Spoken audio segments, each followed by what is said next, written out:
Então é com muita alegria que eu estou novamente aqui para compartilhar um estudo nessa casa. Então o objetivo hoje é estudar à luz da doutrina espírita a lição Vê como Vives, do livro de Luz, uma obra que foi ditada por Emmanuel, psicografada por Francisco Xavier. Antes de iniciar o estudo, vou fazer alguns questionamentos para que nós possamos refletir. Como estamos vivendo? Somos bons e caridosos? É difícil julgar. Somos. Mas lá no interior, nós temos a consciência do que é certo, do que é errado. Não bastasse isso, ao longo da vida nós vamos estudando, principalmente nós que estamos aqui na doutrina espírita, estamos fazendo reflexões a nível moral a todo momento. Então isso vai intensificar esse processo de identificar o que é correto e o que é errado do ponto de vista moral, segundo os preceitos que Jesus nos apresentou. Temos sido bons espíritas? Mais difícil. Se temos sido bons, caridosos, bons espíritas, quando temos sido? A todo momento? De vez em quando? Somente quando estamos aqui na casa espírita? Então são algumas reflexões que vão nos fazer pensar e nos ajudar a refletir sobre a lição que será apresentada logo mais. Importante estarmos atentos à forma como ocupamos o nosso tempo e de que forma ocupamos a nossa mente. Qual é a natureza dos pensamentos? Qual é a natureza da leitura? Qual é a natureza dos programas que assistimos? Qual é a natureza dos filmes? De que forma? Qual é a informação? Qual é o conteúdo que nós estamos absorvendo? E de que forma que nós estamos processando isso? Como estamos ocupando o nosso tempo? Então aqui feita essas perguntas para introduzir esse momento de reflexão, vamos dar início propriamente ao estudo.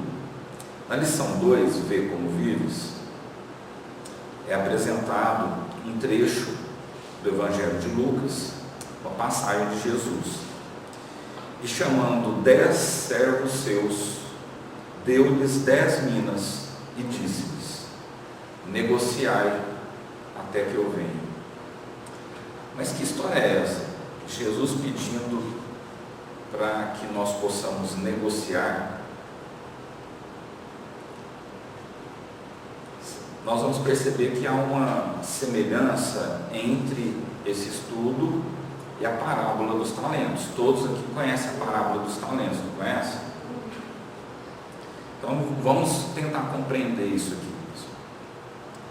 Então, com a precisa madureza do raciocínio, com o amadurecimento, do pensamento, compreenderá o homem que toda a sua existência é um grande conjunto de negócios espirituais, e que a vida em si não passa de ato religioso permanente, com vistas aos deveres divinos que nos prendem à luz. Então, olha só, com o desenvolvimento, com maturidade, com o desenvolvimento do pensamento, o homem vai entender que a nossa existência não passa de um grande conjunto de negócios espirituais. Que história é essa? Negócios espirituais? O negócio não é aquilo que a gente executa nas atividades de compra e venda, nas atividades profissionais. Aqui Jesus nos alerta, Emmanuel colabora e explica que não somente nesse aspecto. e que a vida não passa de ato religioso permanente.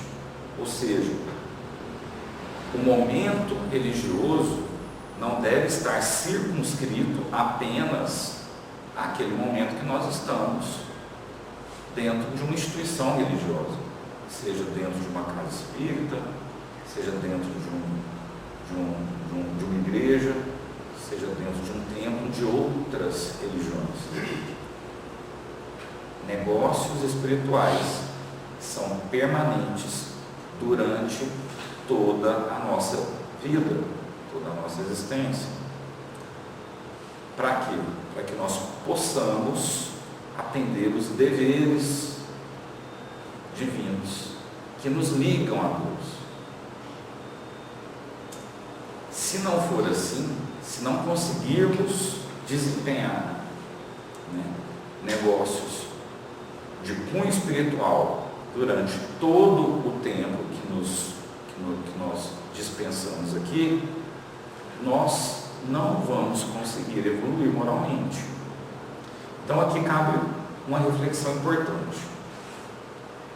Temos que nos atentar a todo momento sobre esses negócios espirituais. E o que seriam esses negócios espirituais?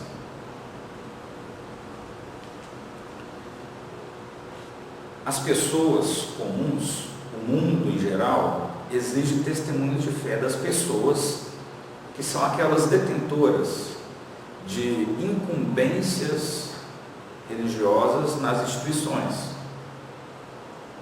Muito fácil cobrar do nosso irmão Zé Roberto, que ele seja um exemplo de espírito. Muito fácil os católicos cobrarem também dos sacerdotes que estão ali à frente fazendo a pregação.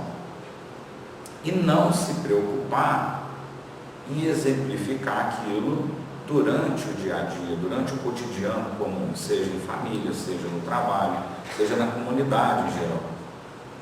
Os protestantes também atribuem aos ministros evangélicos as obrigações mais completas do culto. E aqui, como falei antes, os espíritas reclamam, exigem que os doutrinadores, que os médiuns, que os dirigentes das casas espíritas, que os oradores espíritas tenham aquele comportamento exemplar e que eles deem o exemplo para que os espíritas possam, durante a convivência no centro, durante os momentos de palestra, durante os momentos de estudo, eles possam absorver conhecimentos. A maioria das pessoas, comumente, independente do espectro religioso, vira as costas após aquele momento dentro da instituição religiosa e vai viver de forma mecânica, sem se conscientizar daqueles conhecimentos. Então, buscamos um comportamento mais reto, comportamento mais adequado, comportamento moralmente mais elevado, nos comportamos de forma mais equilibrada, mais harmoniosa dentro das instituições religiosas, mas e no dia a dia? Como vivemos?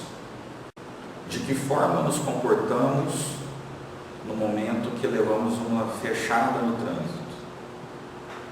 De que forma nos comportamos quando um colega de trabalho é ríspido e grosseiro conosco? De que forma nos comportamos com aqueles que pensam diferente de nós, que não conseguem entender o nosso ponto de vista? Então nós entendemos que é urgente considerar que o testemunho cristão no campo transitório da luta humana é dever de todos indistintamente, ou seja, é dever de todos, sem distinção. Os irmãos que têm algumas incumbências nas instituições religiosas, eles são apenas irmãos que têm alguma responsabilidade exatamente naquela esfera, mas todos nós estamos aqui com a intenção de evoluir moralmente. Qual o motivo maior de estarmos aqui nesta encarnação, pessoal? Alguém pode me ajudar? Evoluir, aprender, é isso? Nós vamos conseguir evoluir e aprender somente exemplificando os preceitos de Jesus dentro da instituição religiosa? Então nós temos que exemplificar isso durante a nossa conduta a todo momento. Então todos nós, de forma indistinta, temos essa obrigação. Caso contrário, o que acontece? Nós não teremos êxito no nosso processo de aprimoramento moral nesta existência. Convém entendermos que cada pessoa foi chamada pela providência a determinado setor de trabalhos espirituais.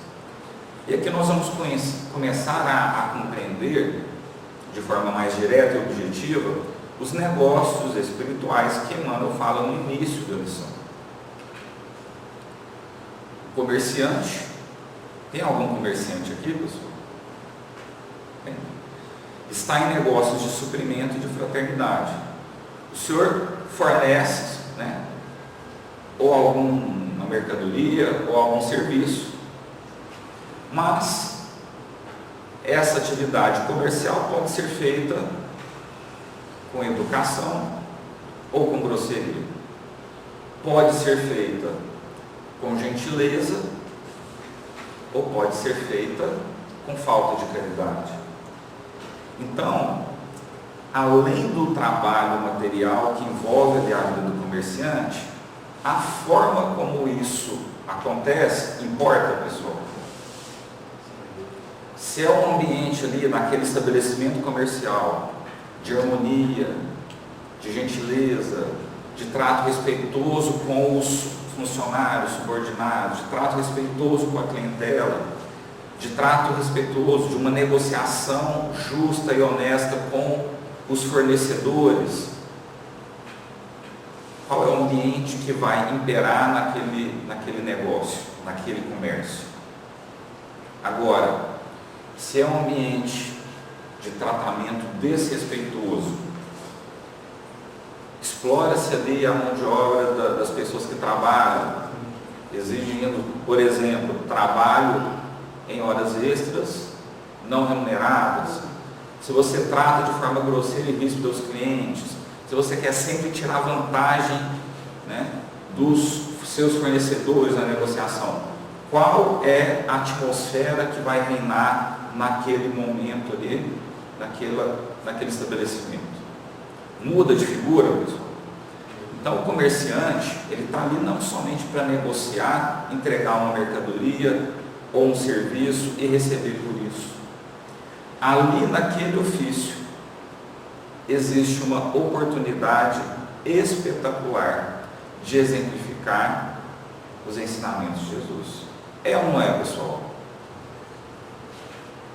Não é isso? Então aquilo que é aprendido, aquele conhecimento que é obtido nos grupos de estudo, através dos oradores espíritas, através de assistir os canais espíritas, de ouvir a Rádio Fraternidade, de ler os livros dessa extensa obra que nós temos, psicografada, nós podemos exemplificar isso no dia a dia.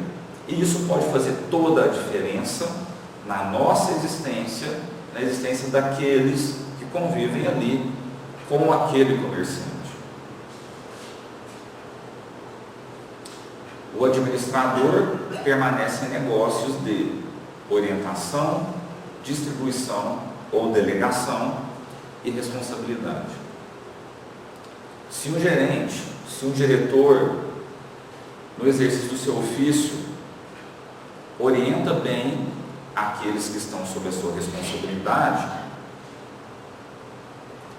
ele vai além do trabalho material. Se ele delega com responsabilidade, cobra com responsabilidade, ele vai ter ali o exercício do ofício agregado a um bom negócio espiritual, onde ele vai conduzir de forma justa, de forma ordeira, de forma adequada, as pessoas que estão sob a responsabilidade daquele gestor.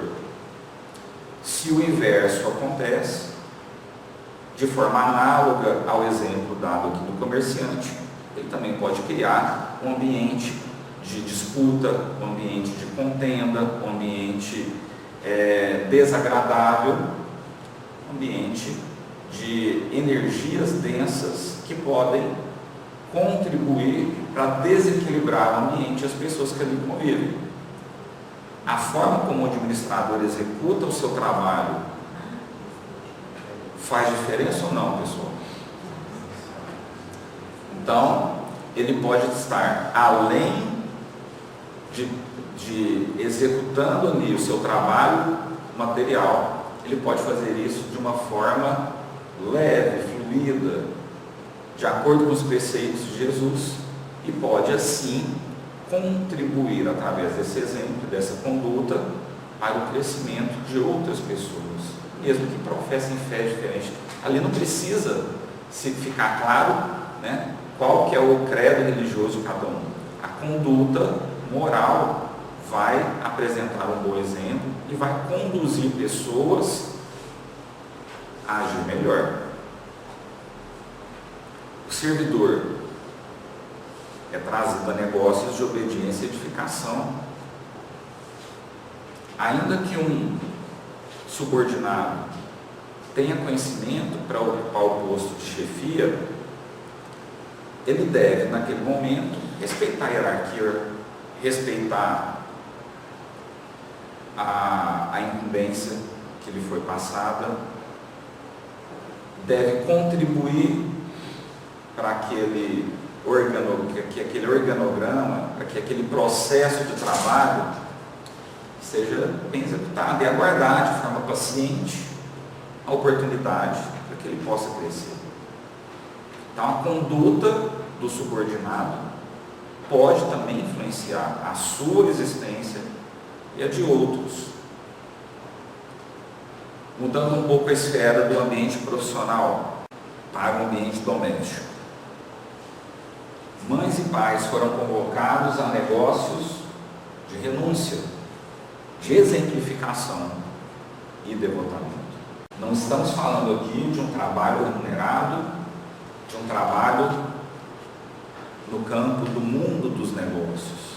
Nós estamos falando aqui de talvez um dos negócios espirituais mais importantes que possam ser relegados a um servidor, um filho de Deus, um servidor de Jesus.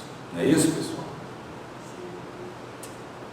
A forma como pais e mães vão educar influencia na formação dos filhos. Não precisamos nem entrar muito, né, no cerne dessa questão aqui, não é isso? E aqui, esse trabalho, esse negócio, devemos encarar isso como uma missão importantíssima de vida.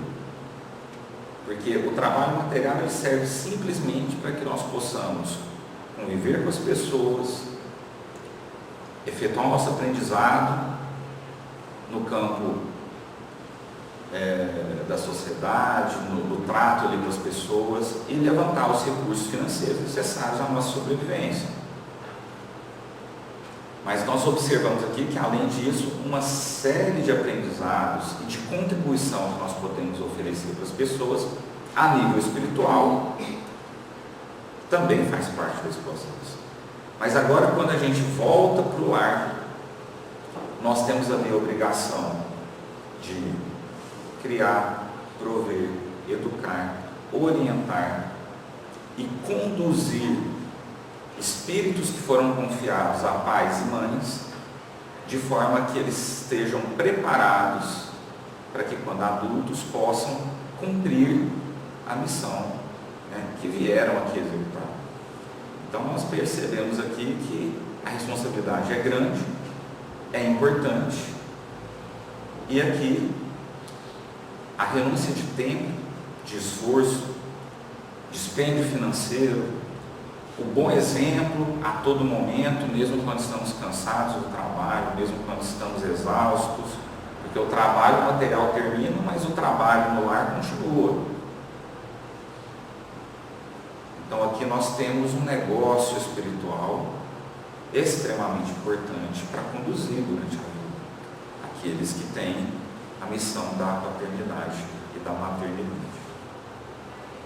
Da mesma forma, o carpinteiro também fabrica colunas para o templo vivo do lar, que vai ser o ambiente, que vai ser o palco de todas essas relações humanas entre pais e filhos, entre cônjuges, entre tios, entre irmãos, entre todo o grau de parentesco das pessoas que vão ali naquele lar conviver. Da mesma forma, o cientista fornece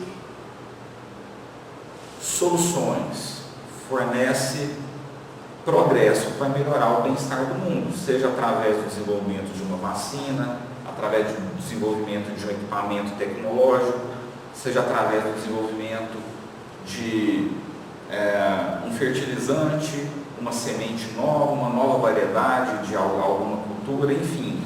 Os cientistas, através do seu trabalho, vão permitir um bem-estar maior a nível social no mundo. Então esse trabalho, ele vai além daquele trabalho material que ocorre ali dentro do laboratório, dentro de um centro de pesquisa. É um trabalho de cunho espiritual. Da mesma forma, aquele que cozinha alimenta o corpo e de forma energética também, desde operar as pessoas mais sábias. Então nós começamos a perceber, pessoal, que há um trabalho espiritual extremamente importante, muito intenso, que acontece durante o nosso trabalho material. E aí nós começamos a compreender de forma mais rica, porque Jesus disse que nós deveríamos negociar bem com aquilo que foi entregue a nós. E devemos compreender que recebemos um corpo, a maioria de nós um corpo perfeito, a maioria de nós plenos de toda a capacidade física, mental, intelectual, para que nós possamos usar essa ferramenta, essa veste carnal, para que nós possamos desempenhar bem essas funções. Todos os homens vivem na obra de Deus. Ou alguém duvida que antes de nós houve uma inteligência superior, inteligência que criou os planetas, que criou as galáxias, que criou os elementos químicos, que criou tudo isso para que nós pudéssemos aqui vivenciar na experiência carnal e vivenciar esse aprendizado, esse crescimento evolutivo. Então vivemos na obra de Deus, valendo-nos dela para alcançar um dia a grandeza divina. Vamos em busca aí de sermos espíritos perfeitos, espíritos que com a condição de viver em mundos superiores. Somos apenas usuários, temos apenas o usufruto desse patrimônio que pertence ao Pai. Nem o nosso corpo nos pertence. O que nós vamos levar daqui após o desencarne, pessoal? A casa a gente vai pôr na mala e vai levar? A gente vai levar o carro? A gente vai levar nem o nosso corpo? O corpo vai se deteriorar num processo aí que em poucas horas, em poucos dias, não vai ter mais essa vestimenta carnal. O que nós temos mesmo? É o nosso espírito, a nossa consciência e todas as experiências que nós vivenciamos, isso que a gente leva. Então, esse patrimônio, nós somos agraciados por Deus com a possibilidade de usar isso para termos um pouco mais de conforto, para termos um pouco mais de facilidade nas nossas incumbências, sejam elas profissionais ou de cunho espiritual. E a todo momento estamos negociando esses valores do Senhor. E quando chegarmos no momento de prestar contas, né? Como negociastes aquilo que te dei? A consciência, a inteligência, a capacidade de poder compreender, as oportunidades que nós tivemos de estudar, as oportunidades que nós tivemos de trabalho, as facilidades materiais que nos dão conforto, para que nós pudéssemos desempenhar bem a missão que a nós foi designada. Em razão dessa verdade, nós vemos que o que fazemos, não devemos nos esquecer de subordinar nossos desejos a Deus nos negócios que por algum tempo te foram confiados no mundo. Então, como estamos negociando com tudo isso que nós recebemos, com todos esses presentes, todas essas dádivas que recebemos? Porque todos os nossos antepassados vieram preparar, né? Quando nós aqui chegamos, nós temos um lar, temos uma casa, temos quem cuida da gente, temos, né, uma escola para nos receber. Nós temos uma infinidade de facilidades. E como estamos negociando isso? E aqui cabe uma reflexão importante que tem a ver com o lema da doutrina espírita, que eu acredito que vocês não devem saber, ou sabem.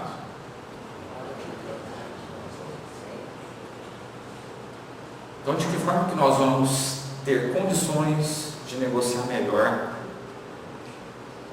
e fazer esse trabalho espiritual bem exemplificado, vívido, de forma a brilhar na nossa existência, através da caridade. Então, a doutrina espírita nos dá um caminho de forma bastante simples, de forma bastante didática, como sermos bem-sucedidos, como termos êxito nessa tarefa, nesse negócio, que esse negócio não pode dar errado, porque se der errado, a gente não evolui, perdemos tempo e ainda atrapalhamos a sociedade se a gente não evolui. Não é isso? Por quê?